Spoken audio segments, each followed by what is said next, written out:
ഇപ്പോഴും ആളുകളെ ചോദിക്കുന്ന ഒരു ചോദ്യമുണ്ട്, പിണറായിക്ക് ശേഷം ആര്?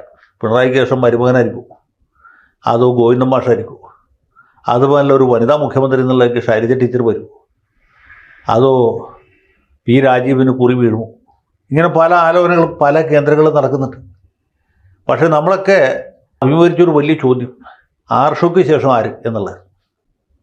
ആർഷോയെ പോലൊരു വിദ്യാർത്ഥി നേതാവ് ഈ സമീപകാലത്തൊന്നും ഉണ്ടായിട്ടില്ല. താമരക്കുളത്തുകാരുടെ മഹാഭാഗ്യമാണ്, സംശയമില്ല. പക്ഷെ ആർഷോയെ പോലെ ആർഷോ മാത്രം ഉണ്ടായിരുന്നു. ആ ഗവർണറെ വഴി തടയുന്നു, ആരിഫ് ഖാൻ കാലെടുത്ത് ഔട്ടാൻ സമ്മതിക്കില്ല എന്ന് പറയുന്നു, കാലിക്കറ്റ് യൂണിവേഴ്സിറ്റി ഉപരോധിക്കുന്നു, your dal will not cook here എന്ന് ബാനർ എഴുതി വെക്കും. എന്തൊക്കെ ആയിരുന്നു ഇല്ലേ, അവനായി ശവമായി എന്ന് പറഞ്ഞ പോലെ. ആർഷോയെ പോലെ ഈ കേരളത്തിലെ വിദ്യാഭ്യാസ മേഖലയെ കിട്ടുകിട്ടാ വിറപ്പിച്ച ഒരു ധീര വിപ്ലവകാരി അതിനു മുമ്പുണ്ടായിട്ടില്ല. പക്ഷേ നമ്മുടെ ഈ പ്രതീക്ഷകളെ കവച്ചു വെച്ചുകൊണ്ട് ആർഷോയ്ക്ക് ഒട്ടും മോശക്കാരനല്ലാത്തൊരു പിൻഗാമി വന്നിട്ടുണ്ട്. അദ്ദേഹത്തിൻ്റെ പേര് ശിവപ്രസാദ് എന്നാണ്. കഴിഞ്ഞ 2 ദിവസമായിട്ട് പുള്ളി ടെലിവിഷനിലൊക്കെ ഇങ്ങനെ നിറഞ്ഞ് കവിഞ്ഞ് തുളുമ്പി നിൽക്കുക. ടി വി കണ്ടുള്ളവർക്ക് അറിയാം എന്തൊക്കെ വെല്ലുവിളികളാണ് പുള്ളി നടത്തുന്നത്, എത്ര ഗംഭീരമായ പ്രസ്താവനകളാണ് നടത്തുന്നത്, എന്തൊക്കെ പ്രഖ്യാപനങ്ങളാണ് നടത്തുന്നത്. കാണാത്തവർ ഉടനെ തന്നെ കാണുക. ഇവർ പറയുന്നത് എന്താ, ദേശഭക്തി ഗാനമാണ് ഗണഗീതം. ഞാനൊരു വിദ്യാർത്ഥിയാണ്, കേരളത്തിനകത്ത് ഒട്ടേറെ വിദ്യാർത്ഥികൾ പഠിക്കുന്നുണ്ട്. കേരളത്തിനകത്ത് എപ്പോഴാണ് ദേശഭക്തി ഗാനമായി ഈ ഗണഗീതം അംഗീകരിക്കപ്പെട്ടിട്ടുള്ളത്? നിങ്ങളുടെ ശ്രദ്ധയിലുണ്ടോ? കേരളത്തിനകത്ത് ആരുടെയെങ്കിലും ശ്രദ്ധയിലുണ്ടോ? ഇത് RSSന്റെ ഗീതമാണ്. ഇത് RSSന്റെ ഗീതമാണെന്ന് പറയാൻ എന്തേ RSS മടിക്കുന്നത്? യുദ്ധഭൂമിയിൽ ഒരു പുതിയ പഠനം മടിയില്ലായിരുന്നെങ്കിൽ തുറന്നു പറയണ്ടേ, അധ്യാപകൻ പറയണ്ടേ ഇത് RSS ഗണഗീതമാണ്. ദേശഭക്തി ഗാനത്തിന്റെ പട്ടികയിൽ എവിടെയാണ് ഗണഗീതം നമ്മൾ കണ്ടിട്ടുള്ളത്? വന്ദേ മാതരം, വന്ദേ മാതരം, വന്ദേ മാതരം, വന്ദേ മാതരം.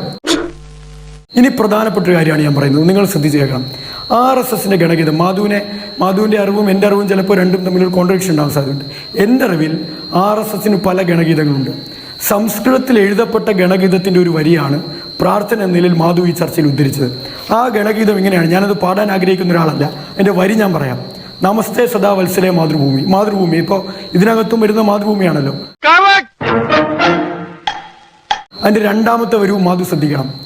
ത്വയാ ഹിന്ദു ഭൂമേ സ്വയം വർദ്ധിതോഹം. ത്വയാ ഹിന്ദു ഭൂമേ യഥാ യഥാ ഹി ധർമ്മസ്യ. നന്നായിട്ട് അറിയായിരുന്നു ഈ ചോദ്യം തൊണ്ടേക്കറി കുരുങ്ങി. അത് വിട്, ഞാൻ അർത്ഥം പറഞ്ഞുതരാം. സുഖം വർദ്ധിതോഹം, ഇതാണ് അതിൻ്റെ രണ്ടാമത്തെ വരി. ഹിന്ദു ഭൂമിയെ നമിക്കുന്നു, ഇതാണ് RSSന്റെ ഗണഗീതം. സംസ്കൃതത്തിൽ എഴുതുമ്പോൾ തർജിമ മലയാളം.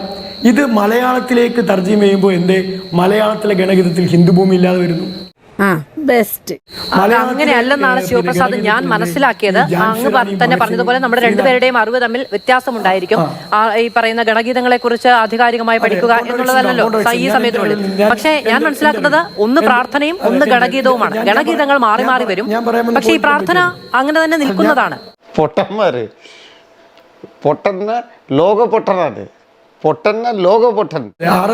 ഞാൻ മനസ്സിലാക്കുന്നത് RSSന്റെ ഗണഗീതം ഞാൻ ഉദ്ധരിച്ച വരി DK ശിവകുമാർ, നിങ്ങൾ നേരത്തെ പറഞ്ഞതുപോലെ DK ശിവകുമാർ കർണാടക നിയമസഭയിൽ പറഞ്ഞ ആ വരി RSSന്റെ ഗണഗീതമാണെന്നാണ് ഞാൻ വിശ്വസിക്കുന്നത്.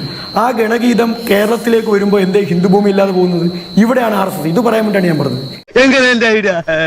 എന്താണ് ബുദ്ധി ഈ തല വെളി കാണിച്ച അടക്കല്ല മണ്ടാരെ. ഇതാണ് RSS തന്ത്രം.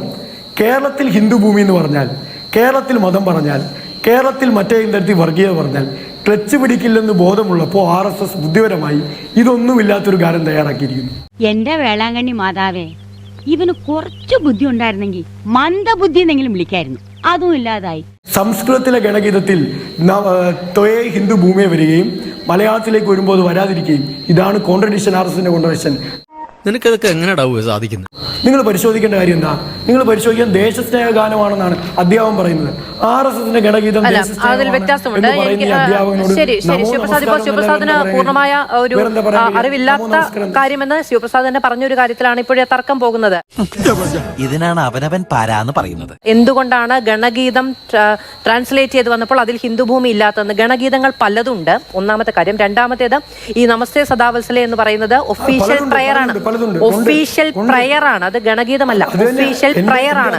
അപ്പൊ മുതലാളിക്ക് ഇത്ര നേരമായിട്ട് മനസ്സിലായില്ലേ ഇവൻ പൊട്ടനാണ് മുതലാളി? ഹിന്ദു ഭൂമിയാണിത്, അല്ലെങ്കിൽ ഹിന്ദുത്വ രാഷ്ട്രം ഉണ്ടാക്കണമെന്ന് പറയാൻ പേടിയാണ് മധു. ആ പേടിയാണ് ഇവരുടെ ഗണഗീതം മലയാളത്തിലേക്ക് വരുമ്പോൾ വാക്കില്ലാത്തത്. എന്നാൽ ഗണഗീതത്തിൻ്റെ ഏറ്റവും പ്രധാനപ്പെട്ട ആശയം അതാണ് ഉൾച്ചേർന്നിരിക്കുന്നത്. RSS വിഭാവനം ചെയ്യുന്ന ഹിന്ദുത്വ രാഷ്ട്രമാണ് RSSന്റെ എല്ലാ ആശയങ്ങളും ഉൾച്ചേർത്തിരിക്കുന്നത്. സത്യത്തിൽ താൻ മണ്ടനാണോ അതോ മണ്ടനായിട്ട് അഭിനയിക്കുകയാണോ? അയ്യോ സർ, ഞാൻ അഭിനയിക്കുന്നതല്ല സർ, തീർച്ചയായിട്ടും അല്ല. RSS നടത്തുന്ന സ്കൂളാണിത്. ഈ സ്കൂളിൽ പഠിക്കുന്ന കുട്ടികൾക്ക് സ്വാഭാവികമായും നിർബന്ധിതമായി ഇവർ പഠിക്കേണ്ടി വരും. അങ്ങനെ അതിൽ നിർബന്ധിതാവസ്ഥയില്ല. നമ്മൾ ഒരു സ്കൂളിൽ ഒരു കുഞ്ഞിനെ ചേർക്കാൻ പോകുന്ന സമയത്ത് അവരുടെ രാഷ്ട്രീയം എന്താണ്, ഏത് സിലബസ് ആണ്, എന്തൊക്കെയാണ് പഠിപ്പിക്കുന്നത് എന്ന അടക്കമുള്ള കാര്യങ്ങൾ പരിശോധിച്ച ശേഷമാണ് രക്ഷിതാക്കൾ അവിടേക്ക് കൊണ്ടുപോവുക. അത് പഠിക്കാൻ താല്പര്യമുള്ളവരാണ് അവിടെ പഠിക്കുന്നത്. അതിന് നിയമപരമായ പരിരക്ഷയുമുണ്ട്. പിന്നെ നാണക്കെടുത്തി. ഇത്രയും വലിയ ഗതികെട്ടവൻ ഈ ലോകത്ത് വേറെ ആരെങ്കിലും ഉണ്ടാവും എന്റെ കർത്താവേ. കിട്ടേണ്ടതൊക്കെ കിട്ടിയല്ലോ, സമാധാനമായല്ലോ. ഇനി സ്വസ്ഥമായിട്ട് വണ്ടി റോഡിൽ പോട്ടെ.